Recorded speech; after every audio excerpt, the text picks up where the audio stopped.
Hello friends, welcome to Kannan info Tamil. நம்ம இன்னைக்கு என்ன டாபிக் பார்க்க போறோம் அப்படின்னா, சமீபத்துல யுஎஸ் ஹவுஸ் ஸ்பீக்கர் திருமதி நான்சி பெலோசி தாய்வான் நாட்டிற்கு சுற்றுப்பயணம் செல்ல இருப்பதா அமெரிக்கா அறிவிச்சாங்க. இதனை தொடர்ந்து சீனா நான்சி பெலோசி தாய்வானுக்கு விஜயம் செய்தால் அமெரிக்கா ராணுவ ரீதியிலான பிரச்சனைகளை எதிர்கொள்ள வேண்டியதற்கும் அப்படின்னு எச்சரிக்கை விடுத்தாங்க. திருமதி நான்சி பெலோசி அவர்களின் தாய்வான் சுற்றுப்பயணம் சீனாவின் இறையாண்மைக்கு எதிரானது, அமெரிக்கா ஒன் சைனா பாலிசிய மதிக்காமல் நடந்து கொள்றாங்க அப்படின்னு குற்றம் சுமத்துனாங்க. அது மட்டும் இல்லாம தங்களது எச்சரிக்கையை மீறி நான்சி பெலோசி தாய்வானுக்கு வந்தால் அவர் வரக்கூடிய விமானம் சுட்டு வீழ்த்தப்படும் அப்படின்னு மிரட்டல் விடுத்தாங்க.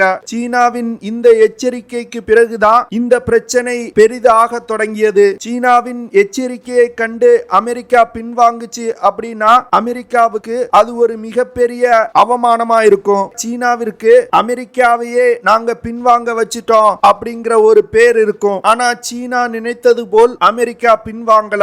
ஆகஸ்ட் 2 திருமதி நான்சி பெலோசி அவர்கள் தாய்வான் நாட்டிற்கு விஜயம் செய்தார். கடந்த 25 ஆண்டுகள்ல ஒரு அமெரிக்க தலைவர் தாய்வானுக்கு செல்வது இதுவே முதல் முறை. திருமதி நான்சி பெலோசி அவர்கள் தாய்வான் நாட்டை விட்டு கிளம்பியதும் சீனா தன்னுடைய 68 ஃபைட்டர் ஜெட் விமானங்களை தாய்வான் நாட்டு வான்பரப்புக்குள் ஊடுருவ செய்தது. 13 போர்க்கப்பல்களை தாய்வான் ஸ்ட்ரெய்ட் பகுதியில நிலைநிறுத்தி இருக்காங்க. அது மட்டும் இல்லாம சீனா ஒரு 5 நாள் போர் பயிற்சியையும் உடனே தொடங்கிட்டாங்க. இந்த போர் பயிற்சியின் போது சீனா ஏவிய ஏவுகணைகள் தாய்வானுக்கு சொந்தமான தீவு பகுதிகளுக்கு அருகில் சென்று விழுந்ததா தாய்வான் சொல்றாங்க. சீனாவின் எச்சரிக்கையையும் மீறி திருமதி நான்சி பெலோசி அவர்கள் தாய்வானுக்கு வந்தது சீனாவிற்கு ஒரு மிகப்பெரிய அவமானத்தை ஏற்படுத்தியிருக்குன்னு சொல்லலாம். இந்த அவமானத்தை துடைப்பதற்கு தாய்வான் போன்ற ஒரு சிறிய நாட்டின் மீது போர் தொடுப்பதற்கும் சீனா தயங்க மாட்டாங்க. அமெரிக்கா முன்பே சீனா தாய்வானை தாக்கினால் அமெரிக்க படை தாய்வானுக்காக சண்டையிடும் அப்படின்னு சொல்லியிருக்காங்க. இதனால சீனா மற்றும் அமெரிக்காவுக்கு இடையே ஒரு யுத்தம் மூழ்வதற்கு அதிக வாய்ப்பு இருக்கு. இந்த வீடியோல சீனா மற்றும் அமெரிக்காவுக்கு இடையே ஒரு யுத்தம் வந்துச்சு அப்படின்னா எந்த நாடு ஜெயிப்பதற்கு அதிக வாய்ப்பு இருக்கு, 2 நாட்டோட முப்படைகளின் பலம் என்ன அப்படிங்கிறது குறித்து நம்ம டீடைலா இந்த வீடியோல பார்க்கலாம். நம்ம சேனல்ல டிஃபென்ஸ் மற்றும் ஜியோ பாலிடிக்ஸ் ரிலேட்டடா தினம் ஒரு வீடியோ பப்ளிஷ் பண்ணிட்டு இருக்கோம். உங்களுக்கு இந்த டாபிக்ஸ் பிடிச்சிருந்துச்சுன்னா நம்ம சேனலை தயவு செஞ்சு சப்ஸ்கிரைப் பண்ணுங்க. நீங்க பண்ற ஒவ்வொரு சப்ஸ்கிரிப்ஷனும் எனக்கு அடுத்தடுத்த வீடியோஸ் போடுறதுக்கு ஒரு மோட்டிவேஷனா இருக்கும். தாய்வான் சீனா பிரச்சனை ஒரு உலக போராக மாற அதிகமான வாய்ப்பு இருக்கு அப்படின்னு டிஃபென்ஸ் எக்ஸ்பர்ட்ஸ் சொல்றாங்க. ஏன்னா சீனா தாய்வானை தாக்கினால் அமெரிக்கா கண்டிப்பாக தாய்வானுக்கு சப்போர்ட்டா செயல்படுவாங்க. தற்போது கூட தாய்வான் ஸ்டேட் பகுதியில அமெரிக்கா தன்னுடைய விமானம் தாங்கி போர்க்கப்பலை நிறுத்தி வச்சிருக்காங்க. சீனா ரஷ்யா போன்று தாய்வான் மீது ஒரு தாக்குதல் நடத்தினா அமெரிக்கா கண்டிப்பா எதிர்வினை ஆற்ற வேண்டிய கட்டாயத்துல இருக்காங்க. ஏன்னா அமெரிக்கா சீனாவுக்கு எதிராக செயல்படலன்னா வல்லரசு நாடு அப்படிங்கிற தகுதியை இழந்துரும். அதற்காகவே அமெரிக்கா சீனாவுடன் சண்டையிடுவாங்க. அப்படி சண்டையிடலனா அமெரிக்காவை வருங்காலத்துல எந்த நாடும் மதிக்காது. இது அமெரிக்காவுக்கு நன்றாகவே தெரியும். அப்படி அமெரிக்கா மற்றும் சீனாவுக்கு இடையே ஒரு யுத்தம் உண்டுச்சு அப்படின்னா தற்போது உள்ள படை பலத்தை வச்சு எந்த நாடு ஜெயிக்கும் அப்படின்னு பார்க்கலாம். முதல்ல 2 நாடுகளுடைய டிஃபென்ஸ் பட்ஜெட்டை பத்தி பார்க்கலாம். அமெரிக்கா 770 பில்லியன் அமெரிக்க டாலர்களை ஒரு வருடத்துக்கு தன்னுடைய ராணுவத்திற்காக செலவழிக்கிறாங்க. அதுவே சீனா 230 பில்லியன் அமெரிக்க டாலர்களை தன்னுடைய ராணுவத்திற்காக செலவழிக்கிறாங்க. ராணுவ செலவை பொறுத்தமட்டில் அமெரிக்கா தான் முன்னிலையில இருக்காங்க. அடுத்து இரு நாடுகளுடைய ராணுவ வீரர்களின் எண்ணிக்கையை பார்க்கலாம். அமெரிக்க ராணுவத்தில் 13,90,000 பேர் ஆக்டிவ் பர்சனல்ஸ் இருக்காங்க. அதுவே சீன ராணுவத்துல 20 லட்சம் பேர் இருக்காங்க. ராணுவ வீரர்களின் எண்ணிக்கையில அமெரிக்கா உலகத்திலே 3வது இடத்தை பிடிச்சிருக்காங்க. சீனா முதல் இடத்தை பிடிச்சிருக்காங்க. அடுத்து அமெரிக்காவிடம் 4,42,000 ரிசர்வ் படையினர் இருக்காங்க. சீனாவிடம் 5,10,000 ரிசர்வ் படையினர் இருக்காங்க. அமெரிக்காவுக்கும் சீனாவுக்கும் இடையே ஒரு யுத்தம் உண்டுச்சு அப்படின்னா அமெரிக்கா முதல் முதல்ல தங்களுடைய விமானப்படையை தான் பயன்படுத்துவாங்க. அந்த வகையில விமானப்படையின் பலத்தை பொறுத்த மட்டில் அமெரிக்கா உலகத்திலே முதல் இடத்துல இருக்காங்க. சீனா 3வது இடத்துல இருக்காங்க. அமெரிக்க விமானப்படையில மொத்தமா 13,247 விமானங்கள் இருக்கு. சீனாவிடம் 3,285 விமானங்கள் இருக்கு. அமெரிக்க விமானப்படையில் 1957 ஃபைட்டர் ஜெட் விமானங்கள் இருக்கு. சீனாவிடம் 1200 ஃபைட்டர் ஜெட் விமானங்கள் இருக்கு. பிரத்யேகமா தாக்குதல்களுக்காகவே உரிய விமானங்கள் அமெரிக்க விமானப்படையில 783 விமானங்கள் இருக்கு. சீன விமானப்படையில 371 விமானங்கள் இருக்கு. வீரர்களை ஒரு இடத்திலிருந்து இன்னொரு இடத்துக்கு டிரான்ஸ்போர்ட் செய்யக்கூடிய டிரான்ஸ்போர்ட் விமானங்கள் அமெரிக்க விமானப்படையில 982 விமானங்கள் இருக்கு. அதுவே சீன விமானப்படையில 286 விமானங்கள் தான் இருக்கு. வீரர்களுக்கு பயிற்சி கொடுக்கக்கூடிய பயிற்சி விமானங்கள் அமெரிக்காவிடம் 2661 விமானங்கள் இருக்கு. சீனாவிடம் 399 விமானங்கள் இருக்கு. அமெரிக்க விமானப்படையில் 5463 ஹெலிகாப்டர்கள் இருக்கு. சீனாவிடம் 912 ஹெலிகாப்டர்கள் இருக்கு. தாக்குதல் நடத்தக்கூடிய அட்டாக் ஹெலிகாப்டர்கள் அமெரிக்காவிடம் 910 ஹெலிகாப்டர்கள் இருக்கு.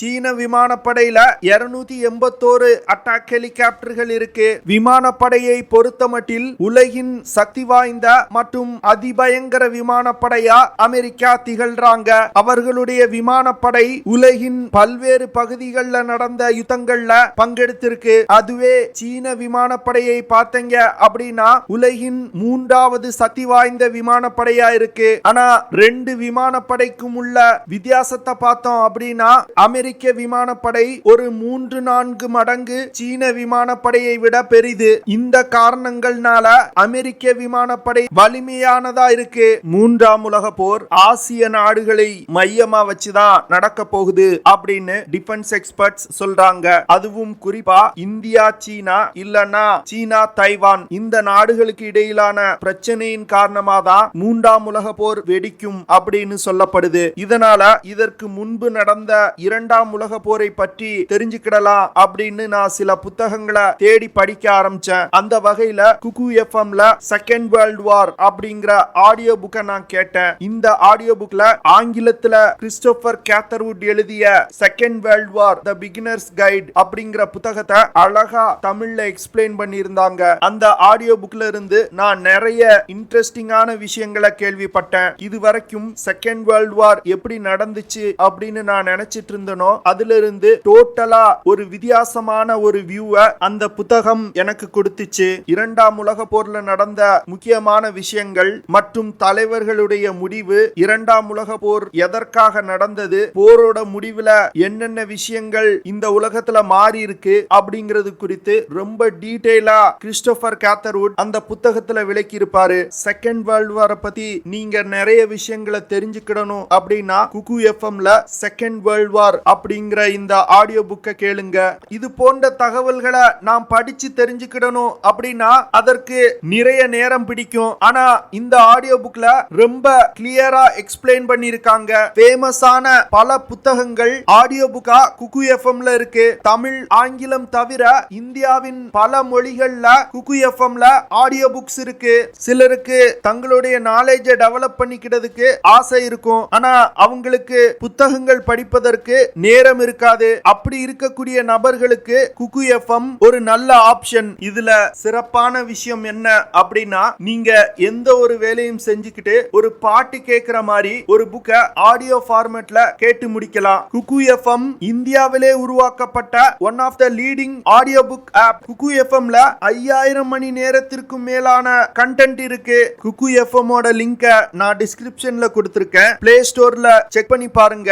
இதுக்கு 4.5க்கு மேல ரேட்டிங் இருக்கு. ஒரு புக்கை நீங்க வாங்கி படிக்கணும் அப்படின்னா குறைஞ்சது 300ல இருந்து 500 ரூபாய் வரைக்கும் செலவாகும். ஆனா குக்கு எஃப்எம் ஓட ஒரு வருட சப்ஸ்கிரிப்ஷனே வெறும் 399 ரூபாய் தான். 399 ரூபாய்க்கு எக்கச்சக்கமான பிரபலமான புக்ஸோட ஆடியோ புக்ஸ் மற்றும் சமரிஸ கொடுக்கறாங்க.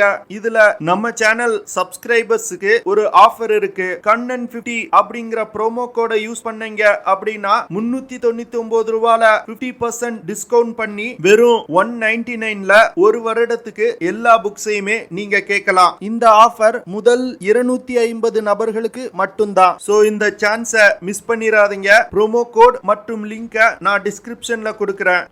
அடுத்து தரைப்படையை பார்க்கலாம். அமெரிக்க ராணுவத்துல 6612 டேங்குகள் இருக்கு. சீன தரைப்படையில 5250 டேங்குகள் இருக்கு. டேங்குகளின் எண்ணிக்கையை பார்க்கும் பொழுது அமெரிக்கா தான் முன்னிலையில இருக்காங்க. ஆர்மர்ட் வெஹிக்கிள்ஸ் அப்படின்னு சொல்லக்கூடிய கவச வாகனங்கள் அமெரிக்க தரைப்படையில் 45193 இருக்கு. அதுவே சீன தரைப்படையில 35000 கவச வாகனங்கள் இருக்கு. இதுலயும் அமெரிக்கா தான் முன்னிலையில இருக்காங்க.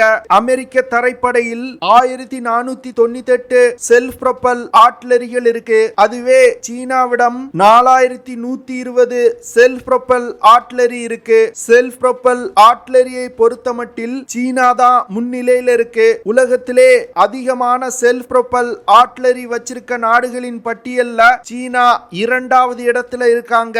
அடுத்து அமெரிக்க தரைப்படையில் 1339 டவர்ட் ஆர்ட்டிலரிஸ் இருக்கு. அதுவே சீனாவிடம் 1734 டவர்ட் ஆர்ட்டிலரிஸ் இருக்கு. டவர்ட் ஆர்ட்டிலரிஸ்லயும் சீனா முன்னிலையில இருக்காங்க.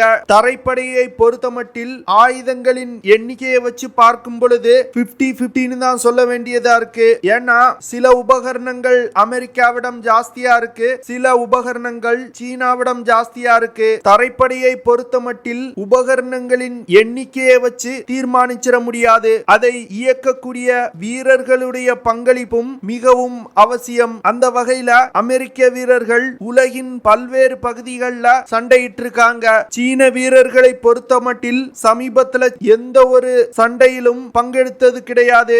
இந்தியாவிடம் கல்வான் வேலியில வம்பெடுத்து மூக்குடை பட்டது மட்டுமே சீன ராணுவத்தின் சாதனை. அடுத்து கடற்படையை பத்தி பார்க்கலாம். உலகத்திலே சக்தி வாய்ந்த கடற்படையில அமெரிக்க கடற்படை 3வது இடத்துல இருக்காங்க.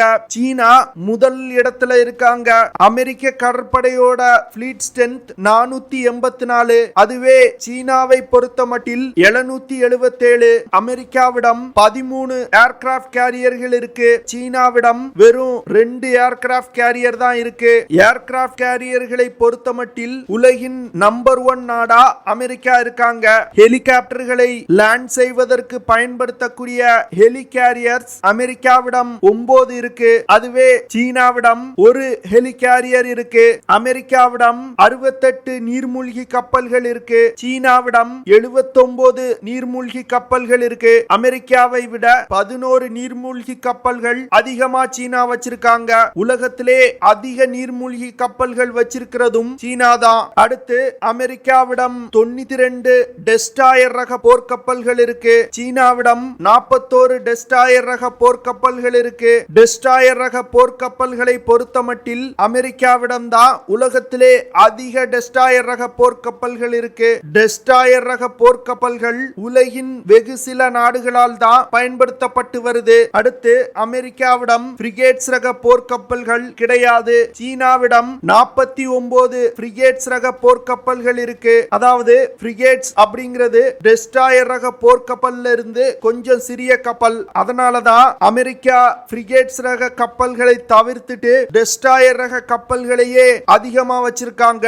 அடுத்து அமெரிக்காவிடம் 22 கார்வெட்ஸ் ரக போர்க்கப்பல்கள் இருக்கு. கார்வெட்ஸ் அப்படிங்கிறது பிரிகேட்ஸ் கப்பல்களை விட சிறிய போர்க்கப்பல். சீனாவிடம் 70 கார்வெட்ஸ் ரக போர்க்கப்பல்கள் இருக்கு. கார்வெட்ஸ் ரக போர்க்கப்பல்கள் எதற்கு பயன்படுத்துவாங்கன்னா அதிவேகமா செயல்பட்டு ஒரு தாக்குதல் நடத்துவதற்கு பயன்படுத்துவாங்க. கடற்படையின் எண்ணிக்கையை வச்சு பார்க்கும் பொழுது சீன கடற்படை மிகவும் பெரியதா தோன்றும். ஆனா பலத்தை பொறுத்தமட்டில் அமெரிக்க கடற்படை தான் உலகின் வலிமையான கடற்படை. முப்படைகளின் பலத்தை வச்சு பார்க்கும் பொழுது அமெரிக்கா தான் முன்னிலையில இருக்காங்க. எப்படி பார்த்தாலும் அமெரிக்கா மற்றும் சீனாவுக்கு இடையே ஒரு நேரடி சண்டை நடந்துச்சு அப்படின்னா அமெரிக்கா கண்டிப்பாக வெல்லும். ஓகே ஃப்ரெண்ட்ஸ், நம்ம வீடியோவோட நிறைவு பகுதிக்கு வந்துட்டோம். இதெல்லாம் தான் நான் உங்ககிட்ட ஷேர் பண்ணணும் அப்படின்னு நினைச்ச விஷயங்கள். ஐ ஹோப் நான் ஷேர் பண்ண விஷயங்கள் உங்களுக்கு பிடிச்சிருக்கும் நினைக்கிறேன். அப்படி பிடிச்சிருந்துச்சுன்னா ஷேர் பண்ணுங்க, லைக் பண்ணுங்க, கமெண்ட் பண்ணுங்க. மறக்காம நம்ம சேனலுக்கு சப்ஸ்கிரைப் பண்ணுங்க. அப்படியே அந்த பெல் நோட்டிபிகேஷனை கிளிக் பண்ணி ஆல்ங்கிற ஆப்ஷனை எனேபிள் பண்ணிக்கங்க. See you in the next video. Jai Hind.